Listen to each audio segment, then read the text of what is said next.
আসসালামু আলাইকুম। Doctor consultancy থেকে আমি আসাদুল্লাহ টিভি.বিডি ইউটিউব চ্যানেল থেকে আসাদুল্লাহ কনসালটেন্ট আছি তোমাদের সাথে। MBBS final year. আজকে আলোচনা করব যে অ্যাব্রোডে এমবিবিএস পড়া বিষয়ে। তো দেখো যে তোমরা যারা এই মেডিকেল অ্যাডমিশন দিয়েছিলে গত বছর, এই বিশেষ করে যারা সেকেন্ড টাইমার ছিলা, কিন্তু বাংলাদেশে কি প্রাইভেট মেডিকেল কলেজে পড়ার সুযোগ পাওনি, চান্স হয়নি, অথবা আবেদনটা ভুলভাল করেছিল বিধায় পরবর্তীতে কি তুমি আর ভর্তি হতে পারোনি। এমনকি এবার সরকার তোমাদের সাথে যে একটা দুর্নীতি করেছে, যে একটা অন্যায় করেছে, সেটা হলো সেকেন্ড সার্কুলার দেয়নি প্রাইভেট মেডিকেল কলেজে। তো এরকম শত শত হাজার হাজার স্টুডেন্ট কি ওদের স্বপ্নটা থেকে বিচ্যুত হয়ে গেছে, স্বপ্ন ধ্বংস হয়ে গেছে, আর ডাক্তার কোনো অপশন নাই। তো অবশেষে নতুন সেশনও শুরু হয়ে গেছে।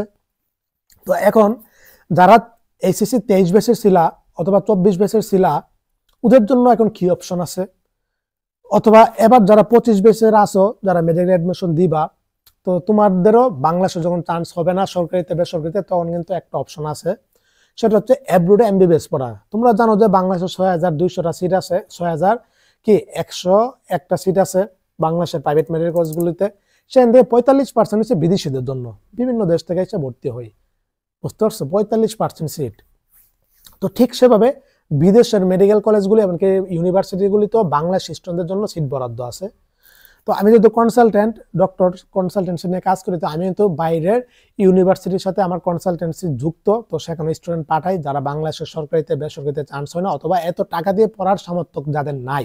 বাংলাদেশে একটা হিউজ পরিমাণ একটা টাকা খরচ হয়, আমাকে একসাথে দেওয়া লাগে এককালীন। তো এই টাকাটা অনেকেরই সামর্থ্য হয় না। তো সেই হিসাবে কিছু দেশ আছে, কিরগিজস্তান, চায়না, রাশিয়া আর অন্যান্য দেশ। তবে বর্তমানে বাংলাদেশ এমনকি ইন্ডিয়া, পাকিস্তান, নেপাল থেকে সবচেয়ে বেশি স্টুডেন্ট যাচ্ছে কিরগিজস্তানে। বুঝতে পারছো? সেখানে এমবিবিএস গ্রহণযোগ্যতা ভালো, এমনকি মান ভালো, পড়ার মান ভালো, টাকা কম লাগতেছে, কিন্তু অনেক সুযোগ সুবিধা, এমনকি কিস্তির সুবিধা দেয়াল আছে। বুঝতে পারছো? এটার জন্য সবাই কিরগিজস্তানে বর্তমানে পছন্দের অপশনে রাখতেছে। তো তোমরা যারা মেডিকেলে প্রাইভেট মেডিকেলে চান্স পাওনি অথবা ভর্তি হতে পারোনি, বিশেষ করে এইচএসসি 23 ব্যাচদের বলতেছি, তোমরা কিন্তু একটা অপশন আছে, যদি বিএমডিসির এলিজিবল সার্টিফিকেট যাদের তুলে রাখছো, তোমাদের ডাক্তার আর কোনো অপশন নাই, কিন্তু নাই। বুঝতে পারছো? কিন্তু এখন আমি চাইলে অ্যাব্রোডে বিদেশে তোমাদেরকে পাঠাইতে পারবো, কোনো সমস্যা নাই। সেখানে প্রসিডিউর সবকিছু আমি নিজে করে দিব, কোনো সমস্যা নাই। ভর্তির সময় কোনো ভার্সিটিতে, ওইখানে সরকারি ইউনিভার্সিটিতে ভর্তি হতে পারবা মেডিকেলে, এমনকি বেসরকারিতে ভর্তি হতে পারবা। ভর্তির সময় কোনোটাতে 4 লক্ষ টাকা লাগে, কোনোটাতে 5 লক্ষ টাকা লাগে। তো এটা ইউনিভার্সিটি ইয়া করে কি, মানে নির্ভর করে কোন ইউনিভার্সিটি কোনটাতে লাগে। তো ধরো ওখানে একটা সুবিধা হচ্ছে যে ভর্তির সময় কম টাকা লাগতেছে, এবং বাকি টাকাটা টিউশন আকারে তুমি 6 মাস পর সেমিস্টার আকারে দিতে পারতেছো 5 বছরে। এটা একটা সবচেয়ে বড় সুবিধা। আর থাকা খাওয়ার টাকাটাও 6 মাস পর সেমিস্টার আকারে দিতে পারতেছো, এটা সবচেয়ে বড় সুবিধা। অলরেডি আমিও কিন্তু 2টা মেয়েকে পাঠিয়েছি। বুঝতে পারছো? তো আলহামদুলিল্লাহ ওরা অনেক ভালো চলতেছে, লেখাপড়া করতেছে। তো 2টা বোনকে পাঠিয়েছে, আপন বোন। তোমরা যারা যেতে চাও, বিশেষ করে SSC 23 batch, SSC 24 batch, SSC 25 batch, February session শুরু হয়ে যাবে। বুঝতে পারছো? এখন থেকে কার্যক্রম শুরু করতে হবে। যারা মেডিকেল অ্যাডমিশন দিতে হবে, বাংলাদেশে পাস করতে হবে, এমনকি বিএমডিসি এলিজিবল সার্টিফিকেটটা নিতে হবে, তারপরে বাইরে যেতে হবে, তাছাড়া কোনো অপশন নাই।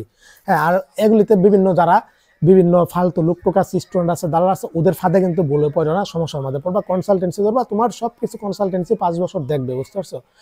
তো আর বিশেষ করে এখন যারা এইচএসসি 23 ব্যাচ ছিল, তোমাদের কোনো অপশন নাই। যারা এলিজিবল সার্টিফিকেট তুলছো, প্রাইভেট মেডিকেলে ভর্তি হতে পারোনি, এই একটা অপশন ডাক্তার হওয়ার।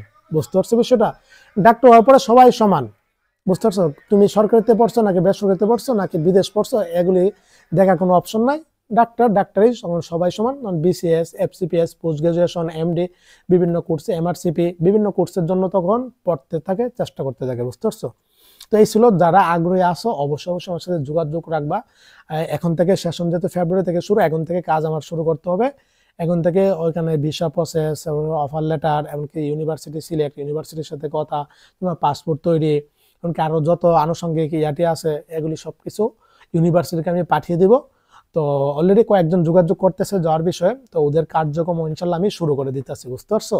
তোমরা যারা এসএসসি 23 ব্যাচের আছো, ওরা যোগাযোগ করে, আর 24-25 যারা আছো, ওরা তো আসোই, ওরা যোগাযোগ রাখো। বুঝতে পারছো? এই ছিল। সবাই ভালো থাকো, সুস্থ থাকো, সবার জন্য অনেক অনেক শুভকামনা রইল। আসসালামু আলাইকুম ওয়া রাহমাতুল্লাহি ওয়া বারাকাতুহু।